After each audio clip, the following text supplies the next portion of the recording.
Sesuai janji, ngerakit PC dengan uang seharga PS5, apakah bisa performancenya setara dengan PS5?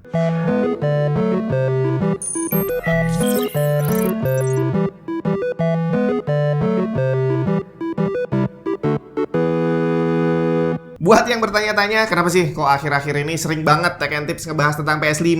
Sebenarnya ini bukan hal baru, karena saya udah ngebahas tentang PS5 dibandingin dengan PC, udah dari sejak PS5 rilis kali ya. Jadi saya ingat banget di tahun 2021 itu saya udah bikin beberapa video ngebahas tentang PC dan PS5, di mana salah satunya adalah tentang 4K 120 FPS yang nggak make sense dan ternyata memang benar tidak terbukti, termasuk ngerakit PC dengan duit yang sama, apakah bisa bikin PC yang setara performancenya dengan PS5? Dan waktu itu jawabannya nggak bisa, bre. Selisihnya jauh banget. Jadi untuk bisa dapat PC yang secara speknya kurang lebih setara dengan PS5, harganya bisa 2 kali lipat gitu ya. Tapi itu tahun 2021. Gimana dengan sekarang? Ternyata jawabannya masih sama, bre. Masih tetap gak bisa. Dengan uang yang sama, kamu gak bisa ngerakit PC yang setara performancenya dengan PS5. Karena sekarang, dengan uang yang sama, kamu udah bisa dapat PC yang jauh lebih kencang dibanding PS5. Jadi sekarang ini PS5 udah setengah jalan usianya. Jadi PS4 itu kalau nggak salah sekitar 7 tahun setelah itu dirilislah PS5. Nah, PS5 sekarang nggak terasa kan? Udah jalan tahun keempat berarti ya. 2020 dirilis, 2024 berarti sekarang. Nah, dan itu ditandai dengan dirilisnya PS5 Slim. Jadi zaman PS4 kemarin juga sama, setengah jalan kurang lebih. PS4 Slim akhirnya muncul, di mana seri Slim ini cuma membuat PS-nya menjadi lebih kecil, tapi secara performance tidak ada peningkatan sama sekali. Kalau di PS5 peningkatannya hanya di storage yang sedikit lebih gede, tapi udah itu doang. Secara harga ini yang menarik, dan di sini saya bahas yang USD dulu aja karena harga dalam US dollar itu lebih stabil.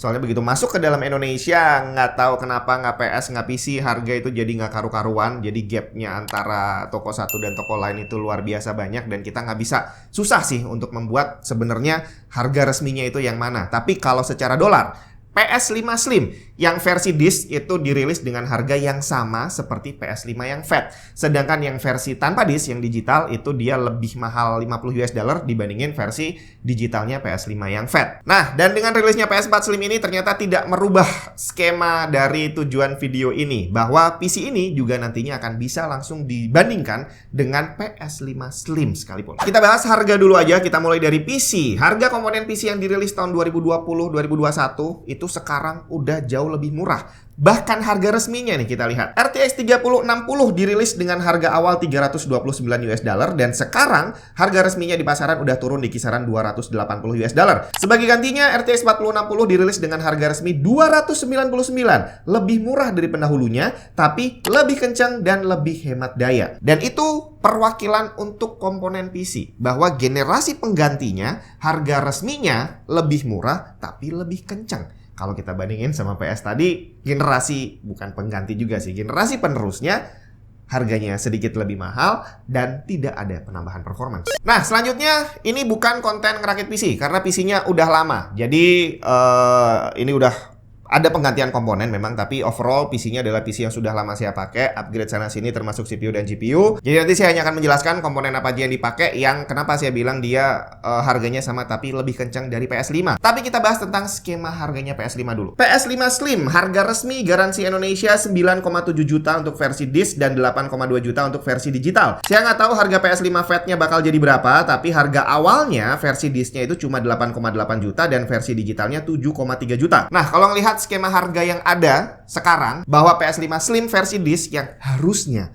harga resminya sama, ternyata kalau sudah dirupiahkan harganya jadi beda, bre. Selisih 1 juta lebih mahal PS5 Slim. Dan kalau ngelihat skema harga ini, berarti kemungkinan yang akan terjadi di pasaran bukan PS5 fatnya yang dipaksa turun, tapi PS5 Slimnya yang akan dijual lebih mahal. Beda dengan PC, bre. Secara spek dan performance, kedua PS5 ini nggak ada bedanya. Jadi kalau kita bicara CPU dan GPU yang masih sama, berarti CPU-nya masih sama, setara dengan Ryzen 7 3700X, dan GPU-nya setara dengan RX 5700 XT. Di mana dua-duanya untuk saat ini adalah hardware yang cukup jadul.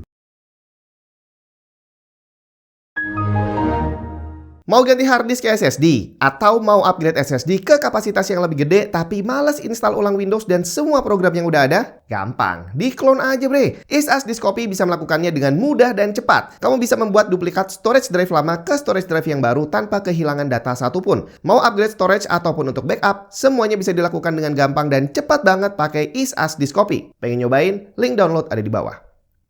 Nah, sekarang kita lihat nih pembandingnya. PC ini pakai spek seperti apa?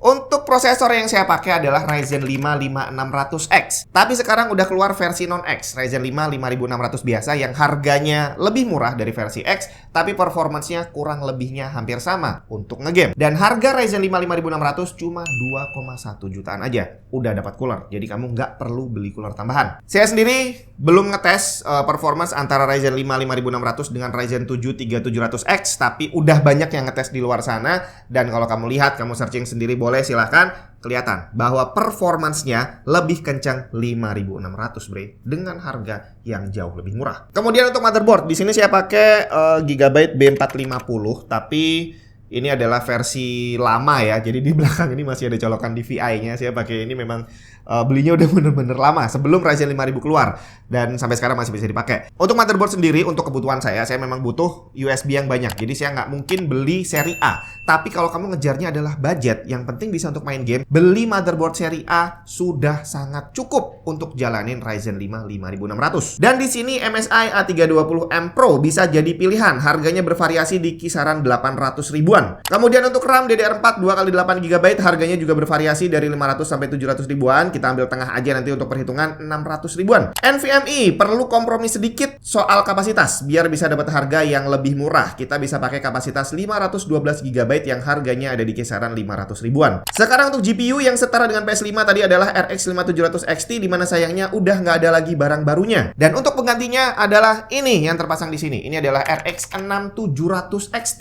Harganya sekitar 4,7-4,8 jutaan. Dan ini udah pasti lebih kenceng dari 5700 XT bre. Untuk power supply PC sekelas ini 550 watt udah cukup sebenarnya. Dan kita bisa coba aja pakai yang kemarin lagi rame, PC cooler KF550 yang harganya cuma 460 ribu. Casing bebas, pakai boleh, enggak juga boleh, tapi kita budgetkan aja 300 ribuan. Total harga 9,5 juta lebih sedikit. Nah, dari spesifikasinya aja udah jelas bahwa PC ini akan lebih kenceng dibandingin PS5. Tapi apakah bakal bisa main 4K?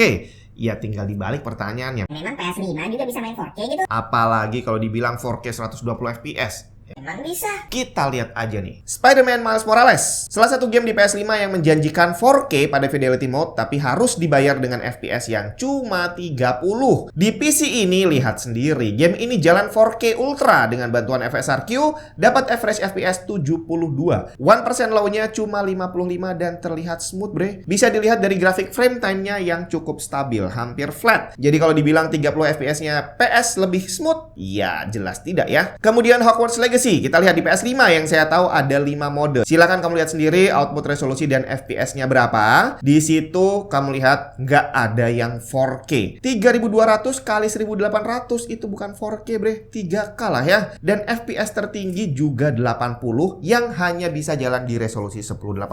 Sekarang kita lihat PC ini. Game ini bisa jalan 4K dengan preset high FSRQ dan bisa dapat average 79 FPS dengan 1% low di 65 FPS. Kalau kita naikin ke Ultra masih bisa dapat average 66 dan 1% low-nya di 55. Dan bisa dilihat juga grafik frame time-nya hampir flat, yang berarti frame rate-nya stabil banget. Dan itulah gambaran perbedaan performance antara PC ini dengan PS5. Bahkan untuk game yang didesain untuk PS, Spider-Man Miles Morales tadi, bisa kita lihat bahwa PC ini bisa menghasilkan FPS yang 140% lebih tinggi dibandingin PS5. Terus di Hogwarts Legacy, aduh perbedaannya jauh banget bre.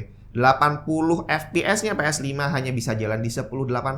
Sedangkan PC ini hampir 80 bisa jalan di 4K. Jadi kurang lebih nih kalau kita hitung dari FPS-nya mungkin PC ini sekitar 300-400% lebih kencang dibandingin PS5. Tapi saya tahu akan ada yang bilang, Ah, itu kan dibantu FSR. iya emang sih dibantu FSR, cuma FSR itu tidak akan menambah FPS jadi 2 atau 3 kali lipat. Jadi walaupun PS5-nya dikasih FSR sekalipun, dia nggak akan bisa ngejar performance dari PC ini. Dan walaupun banyak orang yang sedikit mencibir teknologi FSR dan DLSS gitu ya, tapi tidak bisa dipungkiri bahwa teknologi upscaling-nya itu udah semakin hari semakin bagus gitu ya.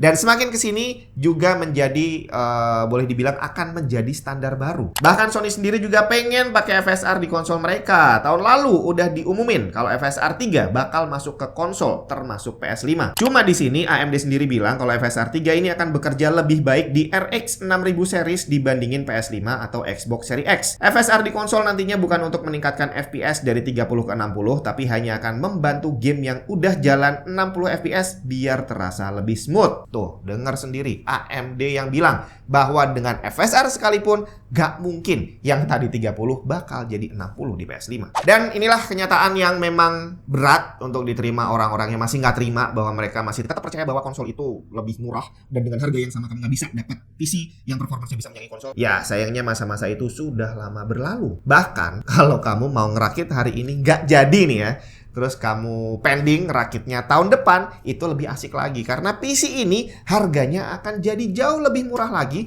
sedangkan PS5-nya harganya masih tetap sama aja. Jadi tahun depan dengan uang yang sama, kamu akan bisa dapat PC yang jauh lebih kencang lagi dibandingin PS5. Ditambah lagi game-game PS5 sekarang yang eksklusif sudah pelan-pelan satu-satu masuk ke PC. Dan yang terbaru lagi nih beritanya, PSVR 2 juga secara resmi akan bisa dipakai di PC. Dan balik lagi, ditambah dengan harga PC-nya yang ya ibaratnya jauh lebih murah dari PS5, kira-kira lebih menarik PC atau PS5?